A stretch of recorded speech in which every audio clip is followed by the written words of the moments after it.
Անուն հոր և որդվո և ոգվույն սրբո ամեն։ Սիրելի հավատացյալներ, ծիսական օրացույցում հետևյալն են կարդում այս կիրակի մասին, որ սկիզբն հարության կիրակիների։ Այսինքն հինանց շրջանից դուրս ենք գալիս և տեղակողում ենք ծիսական առումով այն շրջանի մեջ, որը իր հերթականությամբ կիրակիները կոչվում են հարության։ Եվ այս ընթացքին, այնինչ որ արգելված էր հինանց շրջանին, թույլատրելի է, այսինքն օրապահքերը, շաբաթապահքերը և նաև սրբոց հիշատակությունները։ Սիրելիներ,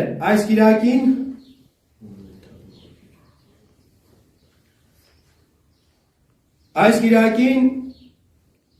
առանձնանում է մյուս բոլոր կիրակիներից նրանով, որ սրբոց հիշատակության օր է նաև մեզ համար։ Գիտենք, որ սրբերի հիշատակությունները կիրակի օրերը չեն լինում, և միայն բացառությամբ այս կիրակի, որը Եղիա մարգարեի հիշատակության օրն է։ Ով էր Եղիա մարգարեն, սիրելիներս։ Եղիա մարգարեի մասին կարդում ենք Թագավորության 3 և 4 գրքերից, որ Գաղադի թեզվե բնակավայրից էր և Աստծու խոսքի ճշմարտությունը, անսխալականությունը և դրա իրագործումը իր կյանքի գերագույն նպատակն էր և ոչինչի առաջ չընկրկեց, ոչինչից չփախեցավ և իր քաջությամբ և նախանձախնդրությամբ արժանացավ Աստծու սիրուն։ Այն աստիճան, երբ որ ժամանակը հասավ երկիրը թողնելու, Աստված նրան մարմնով տարավ իր մոտ հրեղեն կարգով, ինչպես և կարդացինք իր աշակերտ Եղիսեի և նաև մարգարեների մյուս որդիների ներկայությամբ։ Եղիա մարգարեն, սիրելիներ, առանձնանում էր իր նախանձախնդրությամբ մյուս բոլոր հինկտակարանյան մարգարեներից։ Երբևիցե չվախեցավ ոչ թագավորից և ոչ էլ նրա անօրեն կնոջից, ով Փյունիկեից էր և իր հետ Երուսաղեմ էր բերել 1000-ից ավելի քուրմեր, ովքեր եկել էին և Վաղի քարոզչությունն էին անում, հեթանոսությունն էին տարածում Իսրայելում։ Եվ այն աստիճան Եղիան քաջություն ուներ, որ անընդհատ հանդիմանում էր թագավորին իր այս մեղավոր ընթացքի համար։ Եվ վերջապես, տեսնելով մարդկանց այդ մոլորյալ վիճակը, ընկած վիճակը, Եղիան իր խոսքով երկինքը 3 տարի 6 ամիս կապում է։ 3 տարի 6 ամիս երկրի վրա անձրև չի լինում և երաշտ է լինում, ինչի հետևանքով և բուսական, և կենդանական, և մարդկային կյանքեր են ոչնչանում։ Եվ ինքը Աստծու հրամանով քաշում է Պարաթի հեղեղատը, որտեղ որ գոյացած ջուր կար և այդ ջրով ապրում էր, և գիրքը պատմում է իր մասին, որ ագռավներն ամեն օր 2 անգամ օրվա մեջ իրեն հաց և միս են բերում ուտելու համար։ Եվ Աստված տեսնելով իր վճռականությունը, անզիջում վճռականությունը, փորձում է Եղիայի գութը շարժել, որպեսզի Եղիան իր անեծքը հետ վերցնի և Աստծուն խնդրի, որպեսզի երկրի վրա անձրև տեղա։ Եվ երբ որ Փորաթի ջուրը վերջանում է, Եղիան ուղարկում է Սարեփթա մի այրի կնոջ տուն, որի տան մեջ ոչ ուտելու հաց կար և ոչ էլ խմելու ջուր։ Բայց Եղիան խնդրում է այդ կնոջը այրին, որպեսզի այրին իրեն համար ջուր և ուտելու հաց տա, և հետո օրհնում է այդ կնոջը և ասելով, որ երբեք այլուրը չպակասի և հացը չպակասի իր անոթներից։ Եվ երբ այս ամեն ինչը լինում է, այրի կնոջ մինուճար որդին է մահանում։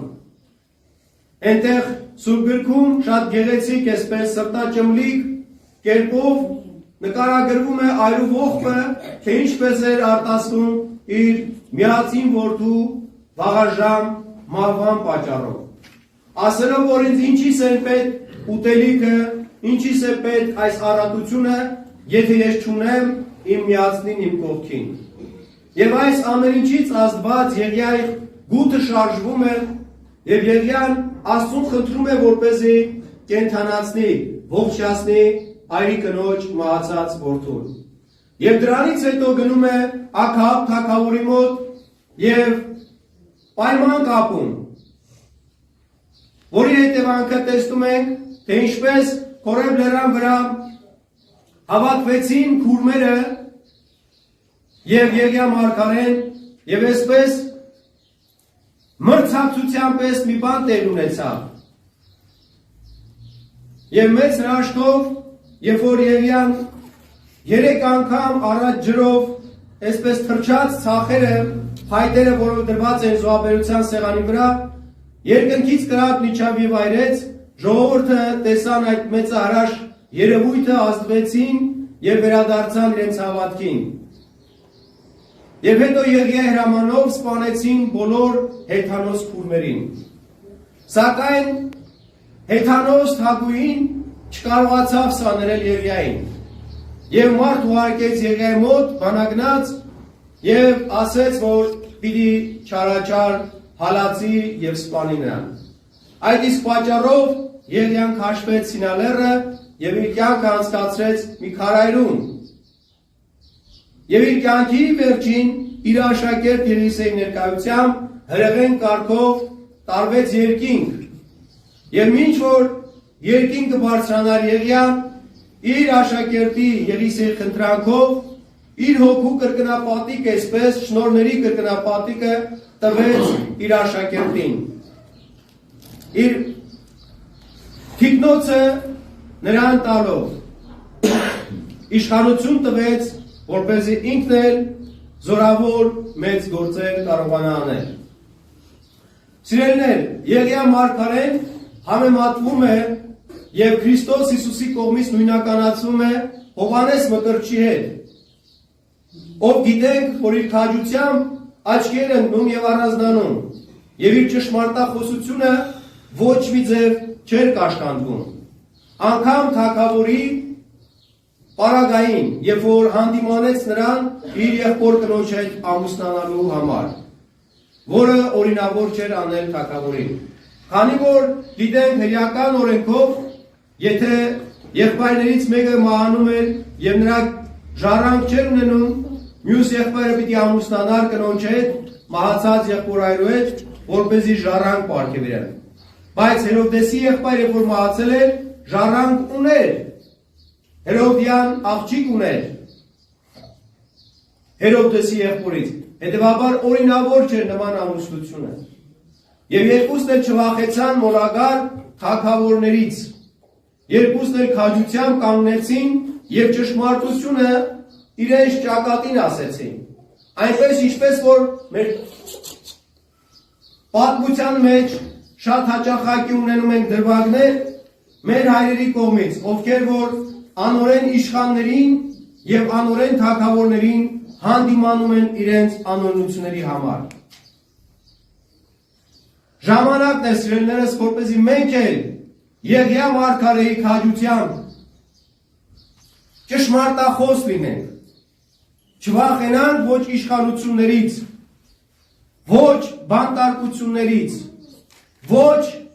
հալածանքներից, ոչ տառապանքներից եւ միայն ճշմարտությունը մեզ համար լինի նպատակ։ Եվ դրա իրագործումը մեր կյանքի կարևորագույն նպատակներից մեկը։ Սիրելիներ, մի շատ ցավալի եւ տհաճ իրավիճակի ականատես եղանք 3 ուխտավորներով։ Երբ որ որոշել ենք պատարակելու Հավուստար վանքում եւ մեր ճանապարհը բնապահպանները փակեցին, թույլ չտալու, որպեսզի մենք գնայինք եւ պատարակ մատուցենք խոնարհված վանքում։ հետագայում արդեն ի պատասխան իմ արձագանքի փոխնախարարը հետևյալ ծիծաղելի մեկնաբանություն ու գրառում է անում ստատուսի մակարդակով իր Facebook-յան էջին, որ ճանապարհին կարող էին հանդիպել կենդանիներ, թռչուններ կամ թերևս բույսեր, որոնք որ եզակի են իրենց տեսակի մեջ։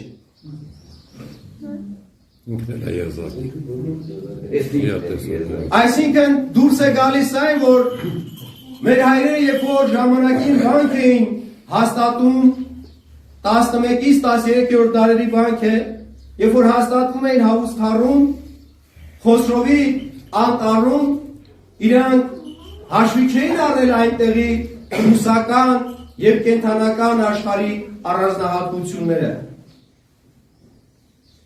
Ինչ է, այդ կենթանիները, որոնք որ ստեղծված են մեզ համար, մեզանից ավելի կարևոր են։ Ամբողջը ստեղծվեց եւ տրվեց մարդուն, եւ ոչ թե մարդը ստեղծվեց տրվեց ամբողջին։ Սա է խնդիրը, որ չունեն գիտակցությունը, որ մարդ արարչության թագ ու պսակն է, որ մարդը եւ տրվեց մարդուն, եւ ոչ թե մարդը ստեղծվեց տրվեց ամբողջին։ Սա է խնդիրը, որ չունեն գիտակցությունը, որ մարդ արարչության թագ ու պսակն է, որ մարդը աստվածանման էակ է, որ մարդը հոգի է, իսկ մնացած արարվածները շունչ եւ մարմին են միայն։ Սիրելիներ, մեզ համար շատ ցավալի է երեկվա միջադեպը, եւ մենք իրավունք չունենք հանդուրժելու նման անամոթ եւ լկտի վերաբերմունքը կամ տրամադրվածությունը առհավատավոր ժողովուրդը եւ առ մեր սրբությունները։ Ինչու պետք է այս վանքերը եւ սրբավայրերը լինեն աշխարհիկ իշխանավորների ձեռքին։ Խորհրդային տարիներին մեզանից գողացված մեր սրբությունները պիտի վերադարձնեն մեզ, պիտի թույլ տան, որպեսզի եկեղեցին եւ իր հավատացյալները հոգ տանեն իրենց սրբավայրերի մասին։ Շատերը ձեզանից մեզ մեղադրում են, որ վանքերն ու սրբավայրերը, որոնք գտնվում են լեռների վրա կամ անտառներում, անխնա վիճակում են հայտնվել։ Պատճառը այն է, որ մենք ոչ թե անտարբեր ենք մեր սրբությունների հանդեպ, այլ որ մեզ արգելում են համապատասխան խնամք ու հոգատարությունը դրսևորել։ Հուշարձանների պաշտպանություն, չգիտեմ, բնապաշտպաններ, տարբեր պուակներ, տեսակ շատ երևույթներ։ Այն անամոթությամբ եւ լկտիությամբ, որ երեք փակեցին մեր ճանապարհը, դա չպիտի ներվի իրենց։ Եվ սա առաջի դեպքը չի, սիրելիներս, բազմաթիվ են այդպիսի դեպքեր եղել։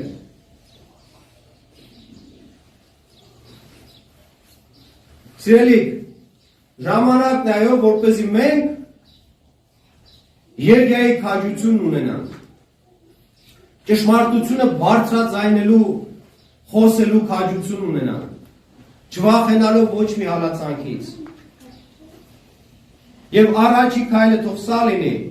պահանջ բարձրացնենք հավատավոր համայնքով, հավատացյալների համայնքով, կապ չունի օրվա իշխանությունը ով կլինի, սրանք թե մյուսները պահանջ դնենք եւ ստիպենք, որտեղ ոչ հորդոր խնդրանքներն են ընդունում եւ ոչ էլ պահանջները, հետեւաբար պիտի ստիպենք նաեւ, որպեսզի վերադարձնեն այնինչը, որ հավատացյալն է պատկանում հավատացյալին։ Եվ ոչ թե նկարահանում կատարելու համար վանքի տարածքում, մեկ ժամի համար 100,000 դրամ պահանջեն մեզանից։ Խոսքս վերաբերում է Շատինավանքում կատարած մեր ուխտագնացության ժամանակ։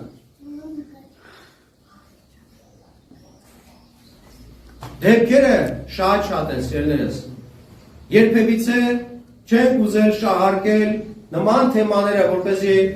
անտեղի շահարկումների կամ քաղաքական նկատառումներով շահարկումների պատճառ ու առիթ չլինեն, բայց սա արդեն անամոթության սահմանը հատեց։ Մենք իրենց համար ենք աղոթում։ Խնդրում ենք Աստծուց, որպեսզի Աստված իրենց սրտերում դնի այն միտքը, որ իրենք հասկանան, գիտակցեն, որ միայն քաղաքացի ասելով չպետք է հասկանան միսն ու այրունը, այլ առաջի ամենակարևոր հերթին պետք է հասկանան հոգին եւ հոգեվոր արժեքները։ Եթե այդ քաղաքացուն զրկում ես հոգևորից եւ հոգևոր արժեքներից, այդ քաղաքացին երբեք չի լինելու այն երազած մարդը իրենց կողմից, որ մատնանշում են հաճախակի, որը պիտի մեր բարոյական արժեքների այսպես հավաքական կերպարը լինի։ Այլ իր համար միևնույն կլինի ում հետ կապրի, թուրքի, ադրբեջանցու, տաջիկի թե ուզբեկի, մուսուլմանի թե բուդայիստի հետ կամուսնանական կապրի։ Եվ այս ճանապարհը ամենից վտանգավորն է, որի վերջը զուլումն է եւ ոչնչացումը մեր տեսակի։ Խոսքերս գուցե խիստ հնչեն, բայց ճշմարտությունը սա է, սիրելիներս։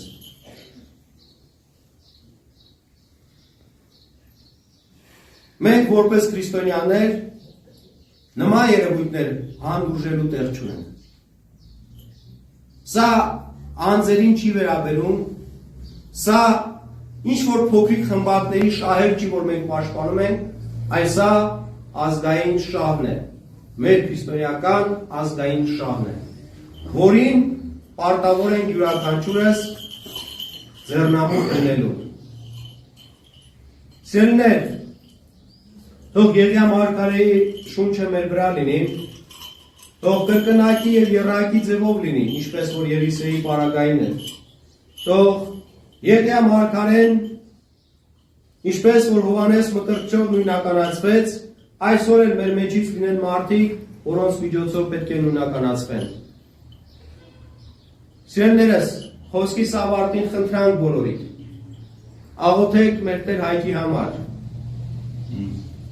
ով Հնդկաստանում շատ ծայրահեղ վիճակում է այս պահին։ Խնդրեմ, որպեսզի աղոթեք, որպեսզի Աստված բժշկի իրեն, որովհետև ձեր աղոթների շնորհիվ բժշկվեցի նաև ես։ Նույն ջերմեռանդությամբ եւ նույն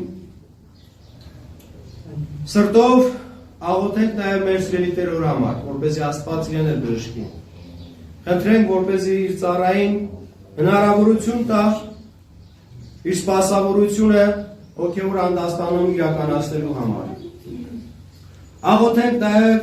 մեր բոլոր գերության մեջ եղող զինվորների համար, սիրելիներս, որպեսզի Աստված իրենց վերադարձնի անվնաս ձևով մեզ բոլորիս։ Սուրբ Հոգու մխիթարությունը խնդրենք բոլորիս համար, որպեսզի մխիթարվենք մեր վաղամեղ զավակներով։